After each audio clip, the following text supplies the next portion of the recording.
Je connais qui va pas apprécier du tout. Bon, t'as pas perdu le nord, hein. T'as pas perdu le nord, même si tu te perds dans les spectacles. Est-ce que tu as développé au fil du temps, cette culture du spectateur, un goût précis pour certaines esthétiques? Question piège, parce que non, je suis client de tout. Client, c'est pas un joli terme, mais disons que j'aime tout. J'aime être. Donc ce soir, je l'ai été surpris, déstabilisé. Toutes les formes d'expression me conviennent dans la mesure où elles me parlent. Il y en a qui ne me parlent pas du tout. Je ne donnerai pas de nom de spectacle sur cette édition, cette année de Théâtre en Mai. Mais il y a un ou deux spectacles qui m'ont laissé de marbre. Mais vraiment de marbre où je n'ai pas du tout voyagé, je n'ai pas compris, ça n'a pour moi servi à rien. Mais je dis pour moi, quand on voit la réaction en général du public, le public de Théâtre en Mai est un public très enthousiaste, qui voit tout, qui discute après. Ça me rappelle un peu où je vais depuis des années à Avignon. C'est un peu le même climat, la même ambiance. On va d'une salle à l'autre, on y va vite parce qu'on ne veut pas être en retard. Et on échange les coups de cœur, ce qu'on a aimé, ce qu'on n'a pas aimé. Et ça, c'est sympa. Et je retrouve ça ici à Dijon à chaque fois, tous les ans, Théâtre en Mai. Il y a cette ambiance-là. Alors, il y a un petit point de détail quand même qui n'est pas inintéressant. J'aurais aimé manger autre chose qu'un chien chaud. Mais cette année, au niveau de la restauration, c'est pas ça. Hein ? Est-ce que, Michel, merci pour ce commentaire, on comprend au montage. Est-ce que... Ah non, pas question. Non, hors de question. Non. C'est une plaisanterie. Oui, est-ce que tu penses que... Comment toi, t'es rentré dans cet amour du théâtre? Est-ce que c'est une personne qui t'a guidé, un spectacle qui t'a touché, un prof? Souvent, le prof, un grand frère, une petite sœur, un voisin. Bon, alors ça remonte à très loin, les moins de 20 ans ne peuvent pas connaître évidemment, mais non, ça remonte à longtemps, quand j'étais au collège. J'ai assisté, je devais avoir de 12-13 ans, à un spectacle, une pièce dans le cadre scolaire. Et c'était un Molière, je ne sais plus lequel, mais alors les femmes étaient sublimes. Les hommes étaient élégants, j'ai complètement craqué, j'ai flashé. Je sais que c'est primaire comme réaction, mais immédiatement, j'ai rêvé. J'ai rêvé et j'ai eu envie de leur ressembler. Oui, je sais, il y a du boulot encore. Mais voilà, j'ai eu ce coup de cœur sur un spectacle que j'allais voir comme tous les scolaires, un peu à reculons. Et j'ai été enthousiasmé. Depuis ce jour-là, je ne peux pas vivre sans avoir ce sentiment de jeu, de féerie. Le théâtre, ça emmène, on le disait il y a 5 minutes, mais ça peut emmener très loin. Et avec quoi? Avec 3 bouts de ficelle, avec 2 projos, avec du texte, avec de la vie, avec des tripes. Voilà, et c'est ça que depuis l'âge de 13 ans, j'ai un petit peu plus maintenant, et ben je vais au théâtre avec ce sentiment-là. Merci beaucoup. Michel Gestin, sous vos applaudissements, évidemment.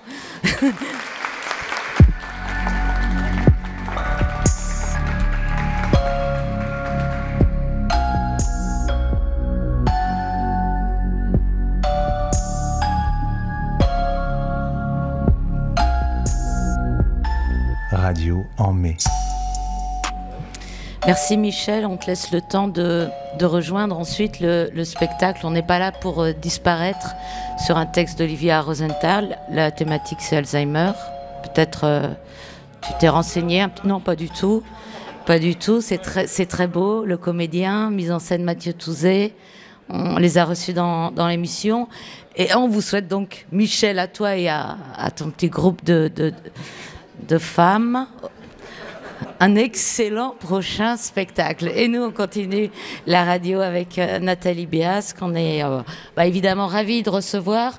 Nathalie, je connais bien son travail, je l'apprécie depuis longtemps.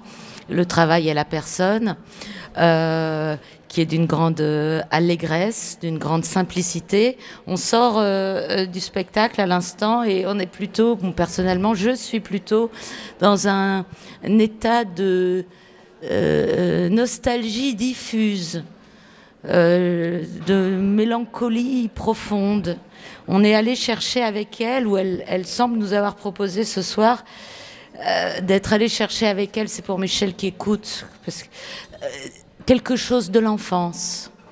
Quelque chose de l'enfance, mais elle nous l'a exposé avec ses 7 interprètes sous forme de tableaux. De tableaux, à la fois différentes scénettes, mais aussi différentes peintures. Quand la peinture coule, dropping, elle coule, et peut-être même après les premiers... En fait, c'est autant de couleurs, tous ces interprètes. On pourrait peut-être leur donner une couleur plus qu'un nom. Et dans une première scène, ils disposent des habits. Et là, au sol du plateau, ils semblent les tirer vers eux. Et on a l'impression que ça dégouline. Il y a de la peinture dans tout ça. Il y a de l'air, il y a de l'atmosphère, il y a des arbres qu'on ne voit pas, il y a des arbres qu'on voit, il y a des taches blanches sur une main, il y a des roses qu'on ne voit pas mais qu'on entend. C'est un magnifique travail de coloriste. Et c'est très beau et c'est un peu... Oui, elle avait quelle couleur notre enfance? Elle avait quelle odeur? Elle avait quel air? Nathalie Béas. Ceux qui vont contre le vent, c'est le titre. C'est le titre qui vient d'une troupe d'Amérindiens, c'est ça? Oui, d'une tribu. D'une tribu amérindienne. Amérindienne, oui. Les Omaha. Ceux qui vont contre le vent, oui. Ouais. Oui. La peinture, vous la connaissez? Vous avez commencé par cette pratique artistique? Oui, c'est vrai que je viens pas du théâtre, je viens plutôt des arts plastiques, on va dire. J'ai fait les beaux-arts et plutôt la photo. La photo, l'image, le cinéma, le montage, et c'est plutôt ça qui me racontait en fait, plutôt derrière un appareil et développer mes photos, de faire du montage. Et la peinture, je l'ai fait, la matière en fait, la sculpture. Je faisais plutôt de la sculpture et de l'installation. Il y a d'ailleurs une installation, il y a aussi de la sculpture. Il y a beaucoup de matériaux différents déjà. Il y a le matériau eau qui apparaît, il y a le matériau peinture, il y a le matériau plastique, avec des bâches de plastique, il y a le matériau tissu, avec les tissus. Aidez-moi Nathalie, on continue. Il y a le matériau... terre, fumée. Fumée. Fruits. Il y a des oranges, matériau orange, c'est une couleur et un fruit. Il y a le matériau chair, oui, il y a le matériau l'arme, évidemment. L'humain aussi qu'on peut trimballer, qu'on peut porter. C'est aussi une qui se glisse sous ces meubles qui rappellent une possible maison, quoi, une table, des chaises. C'est que des possibles endroits, c'est que des possibles relations, c'est que des...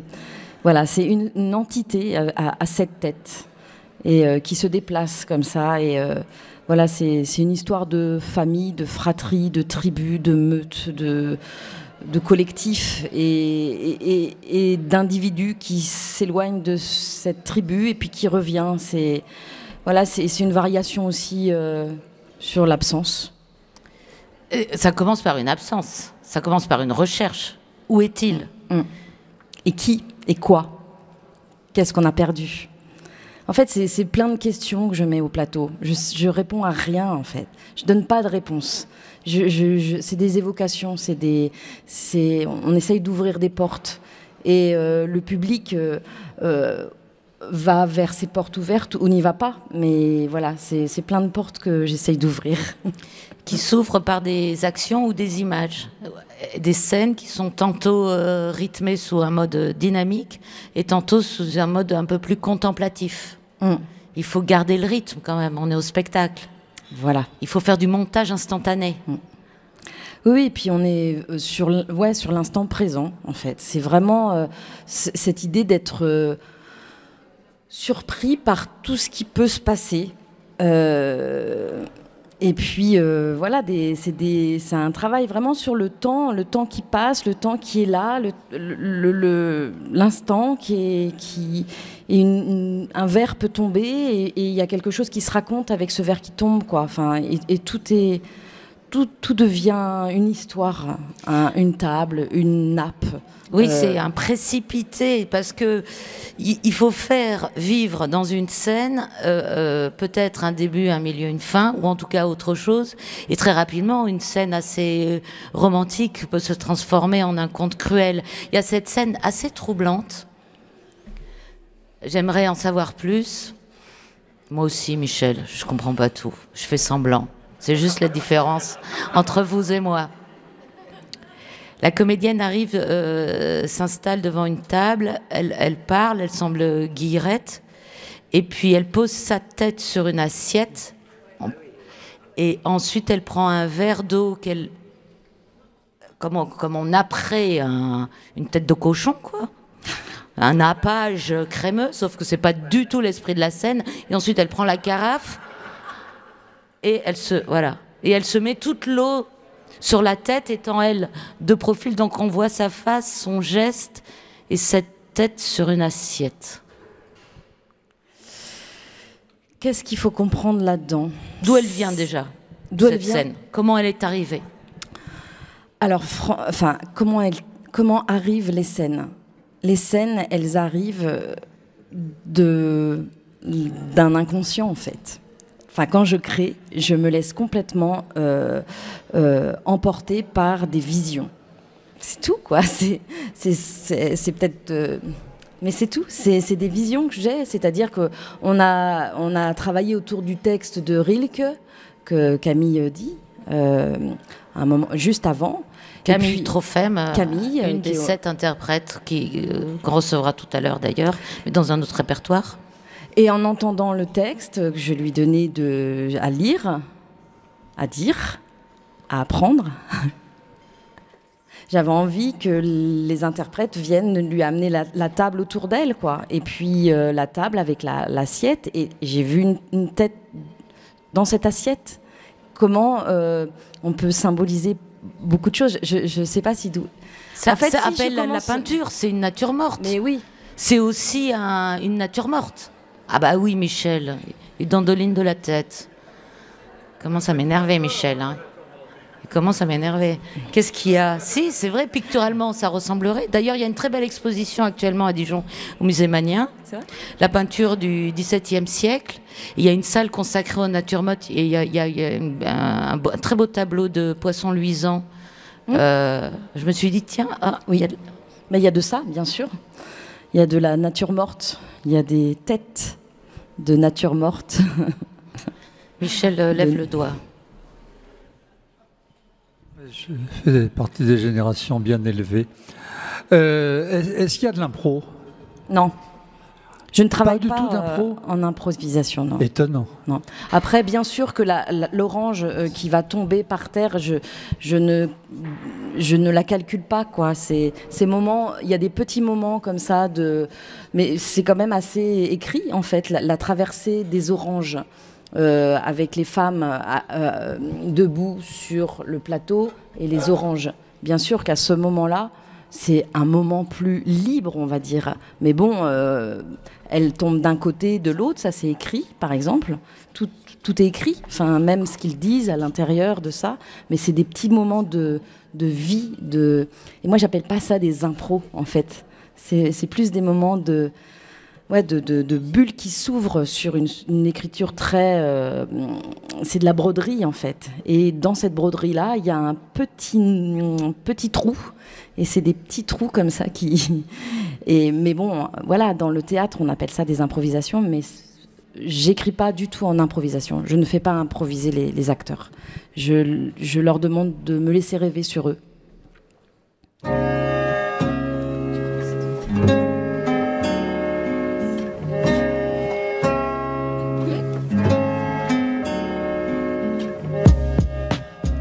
Et comme tous les soirs, quand on a l'émission, eh bien, on a la chance d'avoir une jeune comédienne. Ce soir, c'est Hélène Luisard. J'ai vu tes parents d'ailleurs, Hélène. Oui, ils sont là. Ouais. Ils sont là-bas, ils sont là. Ouais, ils sont venus d'Orléans te voir. Ouais, exactement. Ouais, ils sont très sympathiques, là, tes parents. j'ai mes amis, mes parents, mon frère, mon copain, tout le monde est là. Ah oui, c'est lequel ton copain? C'est celui avec la casquette. Ah ouais. Très sympathique. Il s'appelle Mathieu. D'accord. Mathieu, là, c'est gravé. Bonjour. Ça recommence à l'école des fans, là. C'est ma culture télévisuelle, donc qui me rattrape malheureusement. Hélène, comment ça se passe le spectacle que tu joues en ce moment? Bah, ça se passe bien. Là, on a fait la dernière. Oui, Mère. Tout à l'heure, ouais. De Tamara Al-Saïdi. Ouais. Oui. Et ça s'est très bien passé. C'était la dernière tout à l'heure à 16h30. Ouais, ouais. Et tout s'est bien déroulé. On s'est senti libre. On a pu jouer. Tout était très bien. Parce que vous savez, ici, il y a des comédiennes qui sont en permanence depuis le septembre 2022 au théâtre, qui participent à toutes les activités du théâtre et qui aussi ont joué une pièce écrite par Tamara Al-Saïdi qui a été jouée 170 fois dans les différents collèges de la région. Et c'est une des comédiennes en professionnalisation. Elles ont toutes fait une école supérieure de théâtre. Et là, c'est une année supplémentaire. C'est un dispositif qui est développé ici et dans peut-être d'autres théâtres. Hélène Luizard, tu vas nous présenter le texte que tu vas nous lire et on t'écoute avec beaucoup d'attention. Donc c'est un texte qui s'appelle Lichen de Magali Mougel. C'est un texte un peu particulier. C'est pas un texte de théâtre classique où il y a des personnages. C'est plus comme des monologues. Et ça raconte en fait l'histoire d'une petite fille. On est dans le prisme d'une petite fille qui voit son père persister pour garder une maison qui tombe complètement en ruine. D'où le titre Lichen. Vraiment, c'est une maison qui est en train d'être complètement délabrée et son père persiste et on comprend que sa mère est partie et en plus elle c'est pas facile à l'école, elle se fait un peu même complètement harceler, etc. Et on va essayer de les déloger de cette maison et ils vont persister, mais je ne dis pas la fin si jamais vous souhaitez le lire. Moi, c'est une écriture qui m'a vraiment percutée, mais c'est un peu spécial. J'espère que je vais réussir à retranscrire l'écriture. Je me lance. C'est à peu près au début de la pièce. Il y a comme un bruit de vague, un bruit, une bassine qu'on remplit, une écluse qui se vide, un bruit d'eau. Ce n'est pas le chauffage, l'eau qui circule dans les tuyaux, un bruit d'eau, le sang dans les tempes, le sang qui passe dans les tempes, ça circule, un bruit d'eau et du noir devant la rétine, un bruit d'eau et un coup de pied dans la tête. Garde les yeux fermés. Le maître va te ramasser. Le maître te ramasse. Je suis tombée, tu dis. Je suis tombée, tu dis. Je suis tombée, je me suis fait mal, il y a un bruit d'eau dans ma tête. Quelque chose s'est décroché. Le maître te regarde. Les autres regardent le maître. En réalité, tu ne vois personne te regarder. Tu ne vois plus rien, ou plus bien. Poussez-vous, dit la stagiaire. Poussez-vous, dit la stagiaire du maître. Vous avez votre brevet de secourisme, elle ne répond pas. Elle met ses mains comme une couverture autour de ta tête. Elle te ramasse. On va aller soigner tout ça, elle dit. Vous avez votre brevet de secourisme, gueule le maître. Peut-être qu'elle lui fait un doigt. Je lui ferai un doigt. Si j'avais été grande, j'aurais fait ça, tu penses. Tu as mal, elle dit. Non, tu réponds. On va appeler tes parents, ton père ou ta mère. Elle dit. Ma mère est à Bora Bora, tu réponds. Tu as le numéro de ton père, elle dit. Tu ne réponds rien. Tu connais son numéro ? Elle dit. Tu ne réponds rien. On peut regarder dans ton dossier si tu ne connais pas. Elle dit. Tu ne réponds rien. Elle ouvre les armoires, commence à fouiller dans les armoires. Elle sort un dossier, commence à regarder un dossier. C'est bien toi, ça. Tu ne dis rien. Tu vis toute seule avec ton père ? Elle dit. Tu ne réponds pas. Ce n'est pas grave, elle dit. Elle sort un téléphone de sa poche et compose un numéro. Évidemment que ça sonne dans le vide. Tu savais que ça allait sonner dans le vide. C'était une évidence. Il répondra pas, tu dis. C'est embêtant. Elle te regarde. Qu'est-ce qu'on fait ? Je voudrais rentrer chez moi, tu dis. Je m'en doute, elle dit. Pour cela, quelqu'un doit venir. Il n'y a pas un moyen de joindre ton père, un voisin, un ami, des collègues de travail. Il n'a pas de collègues de travail. Il n'a pas de travail. Il travaille à la maison. On appelle un voisin de la famille ? Tu ne réponds pas. Alors je te ramène, elle dit. Merci.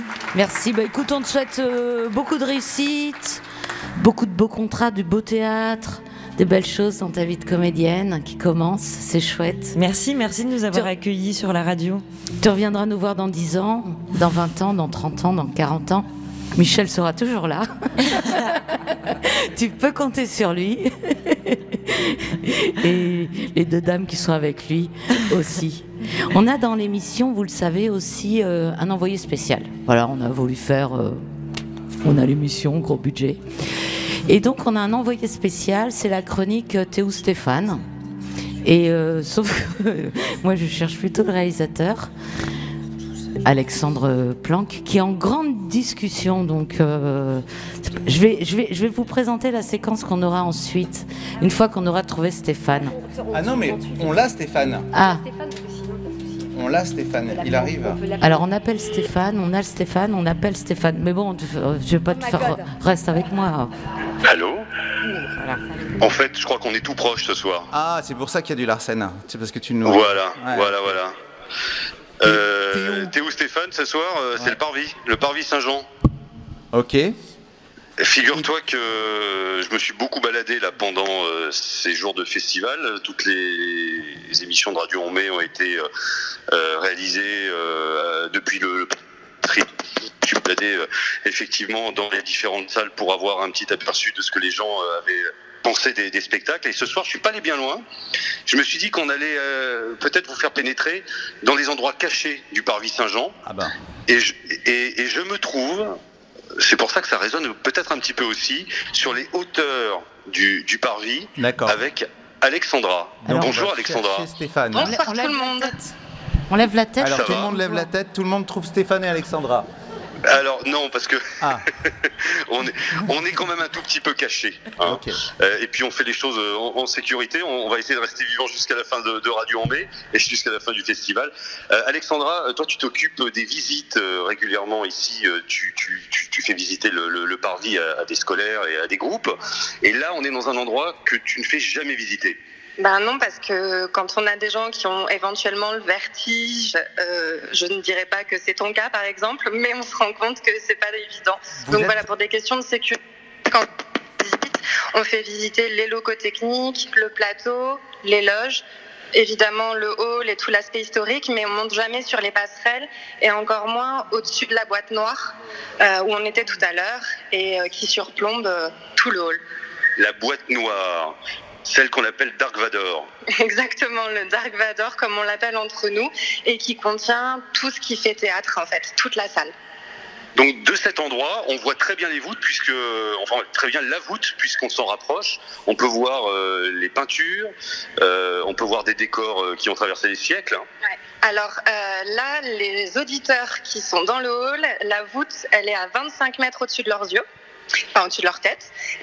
Voilà. Et les peintures, elles ont été faites à la fin du 19e siècle, après la resacralisation de l'église. Parce qu'elle a été désacralisée peu de temps après la Révolution française. Elle a eu 70 ans d'usages divers et variés, assez rocambolesques.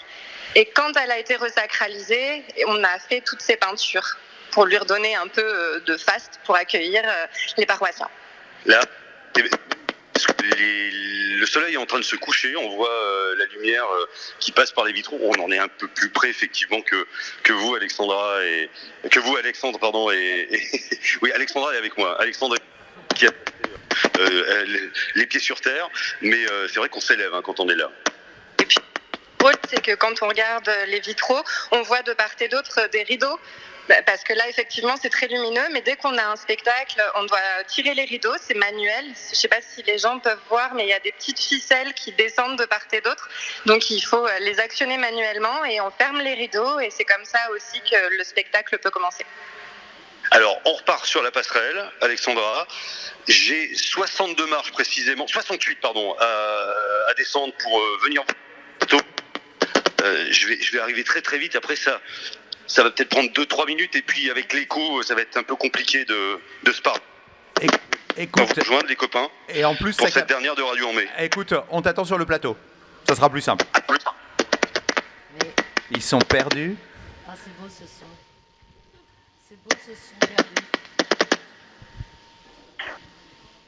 C'est beau, c'est beau, c'est beau, se sont perdus. Ah, ça ressemble un peu à un spectacle de Nathalie Béas. Moi, je dis. On va chercher dans le passé ce qu'on pourrait bien y trouver. Tout ça, merci. Alors, vous verrez, quand il apparaîtra, on vous présentera Stéphane. Il nous a accompagnés pendant toute cette édition.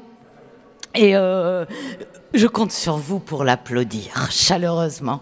Alors voilà, dans la compagnie de Nathalie Béas, il y a 7 interprètes, chacun ses spécialités sur scène. On a pu voir certains plus comédiens, peut-être un peu plus danseurs, en tout cas tous unis.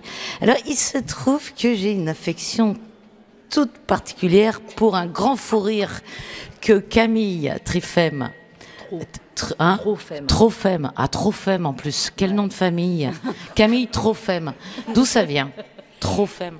Tropheimus, Faimos, Faimis, Famare, du grec ancien, qui veut dire père nourricier. Je crois, on m'a dit ça, j'ai pas vérifié. Mais c'est PH, quoi, c'est vraiment le phi. Voilà, mais c'est tout ce que je sais là-dessus. Dans le spectacle, vous la reconnaîtrez, c'est la plus petite, la plus mince, la plus agile, la plus... petite surtout. Vraiment, heureusement qu'on a des talons de temps à autre, quoi. Mais aussi la plus vivante, la plus rigolote, la plus joyeuse, la plus rapide. Et c'est vrai que j'ai le rôle du sourire dans ce spectacle. C'est vrai, c'est vrai. C'est vrai, mais c'est calculé. On se connaît depuis très longtemps avec Nathalie. Et on en a traversé, ça fait presque 20 ans, enfin j'ai presque commencé avec elle, je dirais pas mon âge, là j'essaie d'être un peu mystérieuse.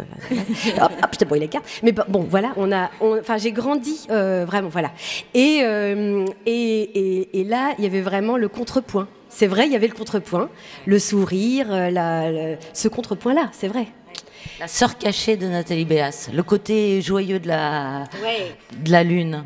Complètement, qu'elle a très fort aussi. Il y a la nostalgie, il y a plein de choses très, très fortes, très puissantes, très sous-jacentes. Et puis il y a aussi, allez, c'est pas grave, on en rit. Allez, on est tombé, on se relève, quoi. Il y a ça. Les répétitions se passent plutôt dans la bonne humeur. Ah oui. Ah non, mais c'est vrai. Non, mais c'est vrai, c'est très joyeux. Même si on va dans vraiment des choses qui peuvent nous brasser et qui sont là pour brasser. Enfin. Voilà, c'est joyeux. Elle brasse. Je la laisse brasser lentement. Il y a de l'eau, c'est liquide, tout ça, c'est liquide. Alors, pourquoi j'ai eu envie que tu viennes? Parce que j'ai trop rigolé. Ce spectacle, il faut savoir qu'il a été créé il y a 2 ans au Festival d'Avignon, Théâtre des Carmes, et que je suis allée le voir le jour de la dernière. Et la dernière, tout relâche, les énergies, le plaisir, on est content. Et puis je me suis incrustée dans leur fête de fin de ce spectacle. J'étais pas du tout invitée, hein, vous pensez bien. Mais là, j'ai découvert une interprète. Une interprète qui a un répertoire d'une grande chanteuse française que vous allez reconnaître tout de suite et que tu peux nous présenter si tu veux, Camille. Les micros, alors voilà, micro-pieds, tout ça. Ouais. Si je me rapproche, ça va. Après, plus tard, il faudra que je m'éloigne du micro. Mais on fait tous des imitations. Hein, quand on est comédien, on s'essaye à des imitations. Et il y a celle d'Edith Piaf, voilà. Et pour se détendre dans les loges, ou après avoir joué, après avoir fait la série avignonnaise avec des pluies qui nous empêchent de faire la première, avec tout ça, et machin. Bon, pour faire rigoler les copains, et certains même vraiment, ça les détend fort, il y a un petit concept qui s'appelle Edith reprend tout, quoi. Voilà, Edith reprend tout, quoi. Donc ça s'appelle Edith reprend tout, quoi. Voilà. Donc le principe, c'est mes copains me disent une chanson et Edith que j'incarne. Et au moment où je l'incarne, il n'y a plus de Camille, c'est vraiment je suis Edith. Mais ça dure quelques secondes.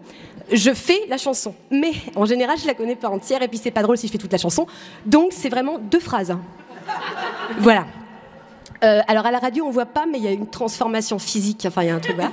Et surtout je me tourne vers Alexandre, parce que ça risque, je vais m'éloigner, tu t'hésites pas à me dire, on va trouver une solution. Parce que voilà, c'est Edith a de la voix, quoi.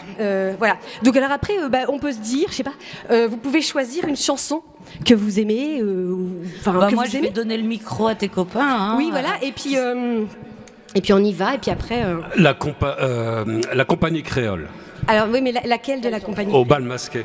Au bal masqué, ok. Alors Edith reprend tout quoi au bal masqué. Au bal masqué, ohé, ohé, elle danse, elle danse, elle danse, elle ne peut pas s'arrêter de danser.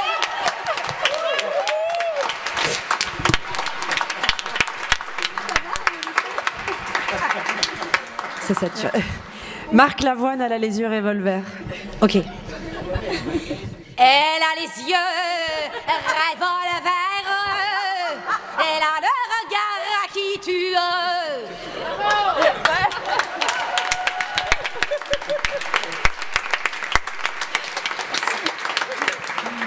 Merci Coralie. On n'hésite pas si vous avez des idées, des envies. Ah, attention, si vous avez une... Ouais. À la queue leu. À la queue leu. À tout le monde s'éclate. À la queue leu. À tout le monde danse. À la queue leu. À tout le monde chante. À la queue leu. À tout le monde danse. À la queue leu.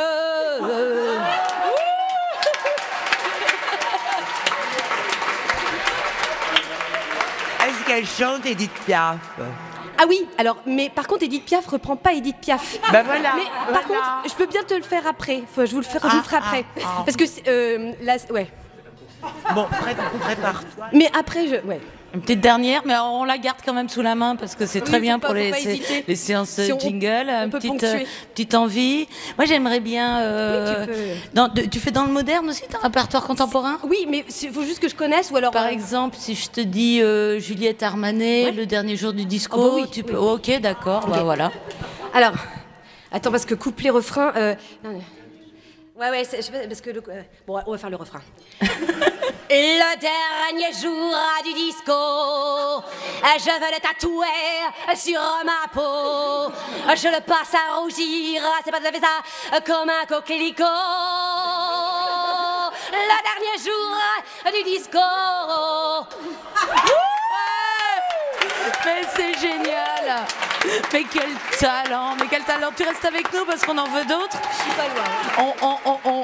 On garde en tête quelques questions là qu'on aime bien, mais on repart. On a évidemment déjà Stéphane qui était dans les centres.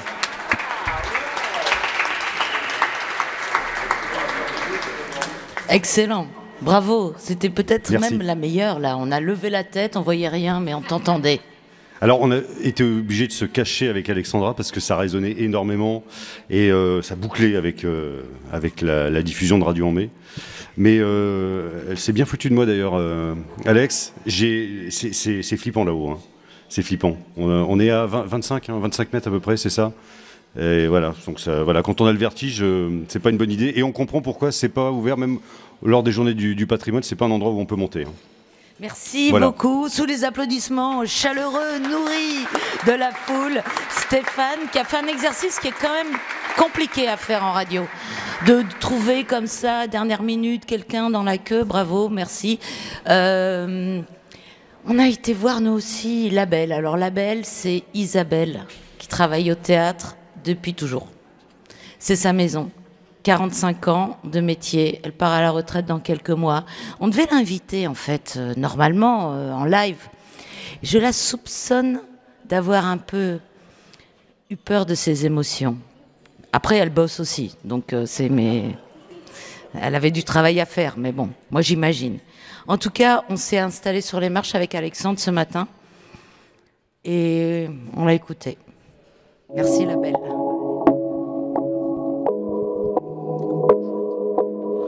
Dormir mon pantalon blanc sur les marches du parvis.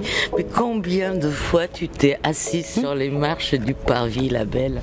Bah, pas très souvent. Ah bon? Pas très souvent, non.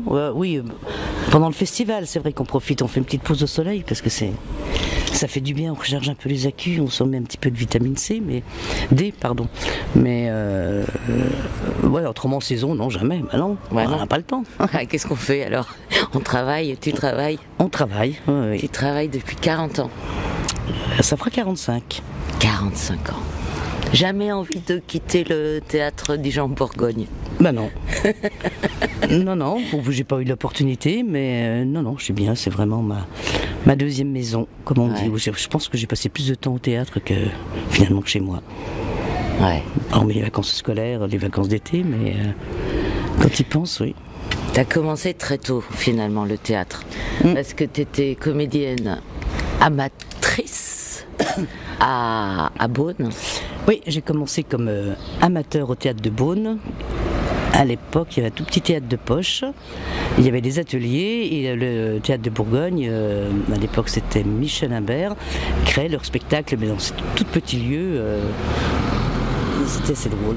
Et puis donc je connaissais bien l'équipe, voilà, je faisais du théâtre amateur. J'avais 15 ans? J'avais 15 ans, oui. À peu près? À peu près. Et puis je travaillais un petit peu en bénévole, je faisais un peu la diffusion, choses comme ça. Et voilà, et puis quelques années plus tard, j'ai passé qu'est-ce que j'ai passé? J'ai passé le TNS. Voilà, j'ai été reçu en première partie au stage et j'ai été remercié à la deuxième partie. Ah, ça c'est un moment douloureux. Ça a été douloureux, mais pas trop finalement, puisque je l'ai passé en juin, le TNS. Et en décembre, Michel Imbert m'a appelé pour me dire voilà, je monte la Cerisay et j'aimerais bien qu'on fasse un coup d'essai avec toi pour le rôle d'Ania. Donc j'ai eu 3 mois de toute petite douleur. Tu oublies vite les chagrins? Voilà, les chagrins étaient vite oubliés. Et puis on a fait le bout d'essai, ça a marché. Et à l'époque, ce que je disais, c'est qu'on était comédienne stagiaire première année, comédienne stagiaire deuxième année, comédienne stagiaire troisième année. Et j'ai commencé avec la Cerisay et après il y a eu d'autres spectacles. À l'époque d'Imbert, puisqu'après quand il y a eu un changement de direction, j'ai continué un tout petit peu aussi à jouer avec Anna Mernia et après c'est-à-dire qu'à l'époque on était polyvalent, donc on faisait tout, c'est-à-dire que le matin on faisait de la relation publique, l'après-midi on répétait, ou si on répétait pas on faisait de l'affichage, on faisait de la diffusion, le soir on jouait. Donc après j'ai eu un glissement comme ça qui s'est fait parce que je ne travaillais pas, je travaillais plus au théâtre sur le plateau. Et j'ai eu un glissement comme ça après qui s'est plus axé sur l'accueil et la billetterie. Oui. En douceur aussi, même si après c'est plus joué, c'était quand même un peu douloureux aussi quand même. Ouais. Il y avait l'esprit de la troupe en fait au départ. Ah ben complètement, oui. C'était vraiment une troupe de théâtre qui faisait tout, qui monte, qui installe, qui... Voilà, il y avait un directeur et autrement il y avait une équipe de comédiens permanents. Il y avait 8 comédiens permanents. Et tout ça s'est évanoui avec les années. Ça change beaucoup finalement, on gère plus les théâtres comme on faisait avant. Hein. Non. Maintenant, maintenant il y a des on accueille, centres dramatiques, voilà, et puis il y a des services pour tout, un service de communication, un service de production, un service technique, voilà. À l'époque, quand on jouait, on n'avait pas de maquilleuse, on avait des grosses mains à costume, et c'était à toi de ranger ta loge. T'oubliais un costume, là t'étais mal. T'avais personne qui passait, t'avais pas un technicien qui passait derrière pour pour ramasser tes affaires. Ça t'est arrivé souvent. T'aimais jouer en fait. T'es resté dans le théâtre parce que d'oublier le costume, non, on n'oubliait pas nos costumes du tout. Enfin, il y a quand même quelqu'un qu'on passait quand même pour voir si tout était... On n'avait rien oublié, mais... Finalement, c'est le théâtre que t'aimes, le lieu aussi, parce que t'aurais pu dire, si je suis plus comédienne, je pars ailleurs, mais non. Oui, j'aime ce lieu, j'aime le Parvis Saint-Jean. C'est vrai que bon, on a une autre salle, ça que j'ai fourni, mais c'est moi, c'est quand même, ça appartient aussi au théâtre Dijon-Bourgogne, mais c'est moi ma maison. Moi, c'est vraiment le Parvis, quoi. C'est vraiment là où j'ai commencé. Et... Oui, et puis tu l'as vu dès le début, voilà. Avant qu'il y ait cette boîte, des travaux. T'as vu le public que tu connais par cœur, parce que t'étais à la billetterie, maintenant t'es à l'accueil des artistes. Ouais, oui. Oh là là. Non, puis cette église, elle a une sacrée histoire. Bon, déjà, par tout son passif, où vraiment dans les années 1800 et quelques, je crois, il y avait un metteur en scène qui s'appelait Antoine. Pas le chanteur, hein. Il n'y en a rien à voir. on a retrouvé des plans qui avaient eu le projet d'en faire un théâtre. Ici, c'est quand même fou. Et après, donc, quand le théâtre de Bourgogne est venu s'installer là, il y a eu bien sûr des gros travaux. Et le plus impressionnant, c'est quand ils ont creusé les toilettes côté public, parce qu'ils sont tombés sur un cimetière. Parce que c'est vrai que c'est une chose assez étonnante, parce que un parvis, on le descend, et là on le monte, parce qu'on est sur le grand cimetière de l'Est de Dijon. Et effectivement, quand on a creusé, on a retrouvé des tombes mérovingiennes, des squelettes. Et dans le hall, il y avait une immense benne. Et les archéologues et tout triaient les tibias, les crânes, c'était incroyable. J'aime bien parler des autres. Hein. Pardon ? Je préfère parler des autres. Ah bah bien sûr. Moi, ça m'intéresse pas, non. Pourquoi on veut être comédienne, à ton avis ? Toi, tu connais là tout ce monde. Tu as voulu l'être, tu l'as été. Je l'ai été, et puis oui, mais ce que je disais, ce que je pense, c'est qu'il faut quand même un peu s'aimer pour persister dans ce métier. Et voilà, être en confiance avec soi-même, être un peu sûr de soi et tout, ce que je ne suis pas du tout. Donc voilà, savoir se vendre, c'est quand même assez compliqué de travailler aussi dans ce métier-là. Voilà, manque de volonté, manque de... Bon, de la volonté, t'en manques pas. Oui, j'en manque pas, mais je veux dire... quand même commencer à t'inventer des défauts. Non, mais j'ai pas persévéré, quoi. Par manque de confiance, c'est évident. Oui, puis t'en as vu passer des gens, hein. Tu pouvais voir ce que c'était. Oui. T'as des tirades en tête. T'as des mots qui te reviennent, que t'aimes. T'as des auteurs que t'as particulièrement appréciés dans ta carrière, des comédiens que t'as été ravi de rencontrer. Ah, des comédiens, des metteurs en scène, oui. Il y en a eu beaucoup. Hein. Il y en a eu un que j'ai adoré, puis il n'est plus venu après sur Dijon, parce qu'après, c'est vrai que chaque directeur a sa famille, a sa famille de théâtre. Donc, moi, j'avais adoré Sivadji. Jean-François Sivadji, c'est vraiment un théâtre qui me parle. Puis après, enthousiasme. Ah oui, j'adore son travail. Et puis après, il y en a eu beaucoup. Alors là, tout de suite comme ça, non, mais je te demande pas tout de suite comme ça. C'est compliqué. Il y a eu des belles rencontres. Mais généralement, ça se passe très bien, quoi. Les équipes sont. Il y a des belles rencontres. C'est rare d'entrer, parce qu'en plus ils viennent généralement, ils viennent une semaine, donc on a vraiment le temps de se rencontrer. Il y a des voitures qui passent là devant le parvis, on les entend. Oui, parce qu'on bloque un tout petit peu là. C'est vrai qu'avec le festival. On bloque un peu le passage parce que techniquement on a besoin quand même un peu d'espace. Ouais. La Belle, c'est un beau surnom que tu as, qu'on t'a donné, que tu mérites. Je sais pas si je mérite. Mais... La Belle qui aujourd'hui apprivoise des moineaux. Oui, voilà. Je me lance dans le dressage de moineaux le matin très tôt avant de venir travailler. Oui, c'est ça. Il faut être très patiente, mais je vais y arriver. Après le dressage des comédiens, oui, qui sont des drôles d'oiseaux aussi parfois, j'attaque les moineaux.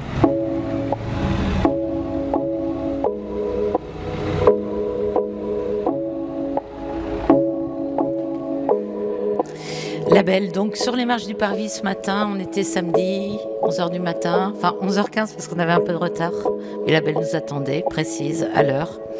Alexandre ne s'était pas réveillé, moi je n'étais pas mieux. Donc voilà, on entend du temps, de la voix, des grains de voix, des bruits. On revient encore un petit peu dans l'émission avec Nathalie Béas, et puis vous inquiétez pas, Edith n'est pas loin, elle va revenir. J'espère que vous avez préparé. Il faut parler peut-être, Nathalie, si tu veux. Si tu veux, Nathalie. Nathalie, est-ce que tu veux? Oui. Nathalie, t'es d'accord?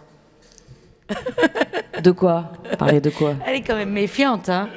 Du statut des textes. Dans tes pièces, tu vois, c'est pas aussi dangereux que ce que tu pouvais l'imaginer.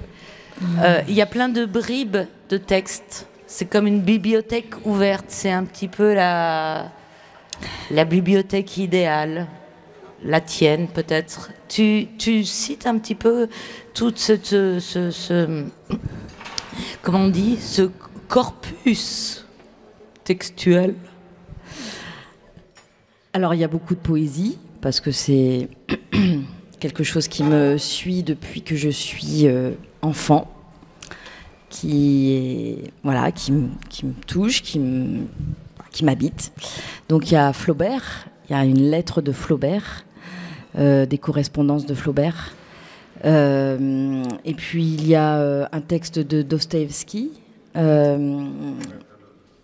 Venez, parce qu'elle a perdu la mémoire, les interprètes sont là, c'est sûr, c'est eux qui les disent, ils les connaissent.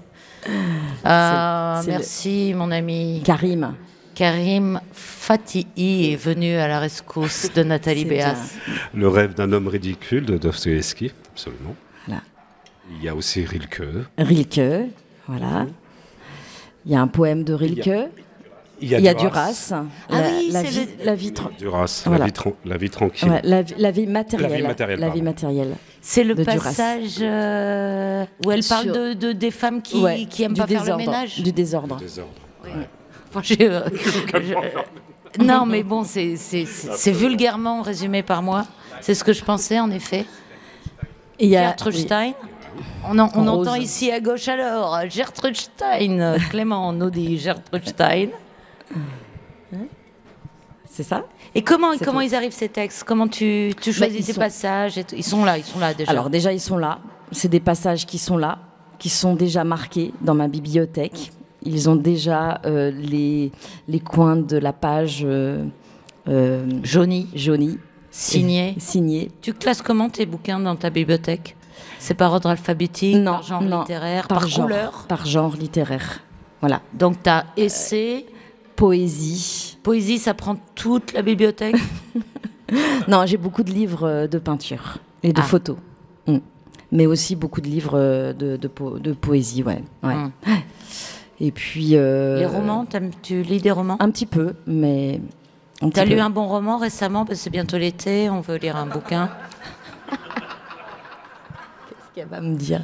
Je sais pas, je te pose une question. Non, là, je suis sur Écrire de Marguerite Duras. Ah oui, les classiques. Ouais. Je suis assez classique, ouais. Tu ressasses un peu les mêmes lectures? Tu les relis plusieurs fois? Oui. Tes tendances obsessionnelles? Obsessionnelles, exactement. Voilà. Aussi, on commence à... Partition Rouge, une anthologie de poèmes amérindiens, d'où vient le titre du spectacle. Et ça, c'est un livre que je ressasse, que je relis, Voilà, il est tout très, très, très abîmé, les pages tombent, mais c'est un livre qui me suit, en fait. Les poèmes amérindiens. Et tu connais une poésie? Non, par cœur, non. T'as pas de mémoire? Non. J'ai pas de mémoire. Ils sont ma mémoire. Oui. Ils sont ma mémoire. Les interprètes, tu les désignes de la main. Édith, tu es aussi notre mémoire.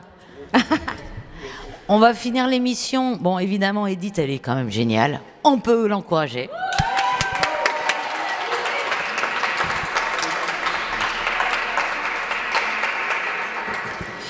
Édith, c'est Camille Trophème. Trophème, voilà, de la compagnie Net.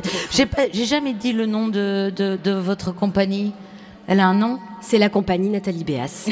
Voilà. Éponyme.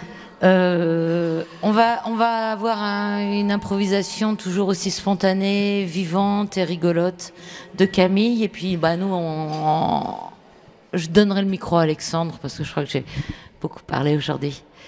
Une chanson. Alors, vous proposez une chanson de votre choix. Voilà. Elle chante Édith Piaf. Il y a quelqu'un qui veut absolument que je chante L'homme à la moto. L'homme à la motée. Non, on démarre mal. Non, moi non plus. Alors, d'accord, une phrase. Il portait des culottes. Les trois mots braves. Une demi-phrase. Une deuxième. Allez-y, vous pouvez envoyer de la chanson. Non, il n'y a pas de... Mais si, ça peut être quelqu'un de l'équipe. Tu peux un petit rap, quelque chose, tu vois, un petit NTM à ton choix. Ou comment est-ce qu'elle s'appelle? Ou un petit Diams, ouais. Diams. Diams, c'est... Non. Alors, la boulette. Alors on décolle, c'est pas l'école qui nous a dicté nos codes, non, génération, non, Waouh. Et alors, bon, c'est hyper compliqué ça, ce que je pourrais te demander, mais il y a eu 2 décès importants dans cette semaine. Oh my God. Il y a eu Tina Turner. Ah, oh, la vache, attends. Alors là, c'est compliqué, hein, parce qu'Edith Piaf en anglais. Hein, et il y a eu Jean-Louis Murat. Bah ouais, mais j'ai pas Murat. Bah ouais, Murat, c'est hyper compliqué. Alors, tu m'apprennes vite fait non, mais les paroles et la mélodie. Moi, je suis comme Nathalie Béas. Hein. Je lis des bouquins, c'est tout. Et Tina Turner, c'est quoi, par exemple Simply the best. You're simply the best. Ok, bah justement. You're simply the best. Oh, Tina. Ah, c'est quand même extraordinaire. Elle est contente, elle a un joli... comment ça s'appelle cet oiseau? J'ai un flamant rose. Un flamant rose. Bon, c'est super, Alexandre, et on va dépasser les délais temps. Je te donne le micro. On a déjà dépassé les délais temps. On va être obligé d'envoyer le générique parce que Radio Campus va super faire la gueule.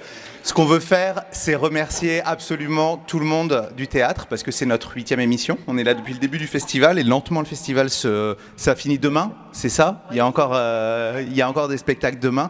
Et donc, je vais faire un défilé de noms. Il y a une partie de l'équipe qui est ici. Et j'envoie le générique. Et je vous remercie tous les uns après les autres sur le générique. Maëlle, Claire, Kevin, Sophie, Alexandra, Florent, Magali, Jean-Marc et Étienne, Bertrand, Emeline, Fanfan, Sophie, Marlène, Adèle, Victor, Milena, Félix, la belle qu'on a eue dans l'émission, les 4 comédiennes qui nous ont accompagnés toute la semaine, Colline, Hélène, Lucille et Ariane, et l'équipe ici, Jean-Marc, je l'ai dit. Impossible d'oublier Jean-Marc. Et l'équipe de Radio en mai, Stéphane, Arsène, Catherine qui est partie aujourd'hui, Aude et Alexandre.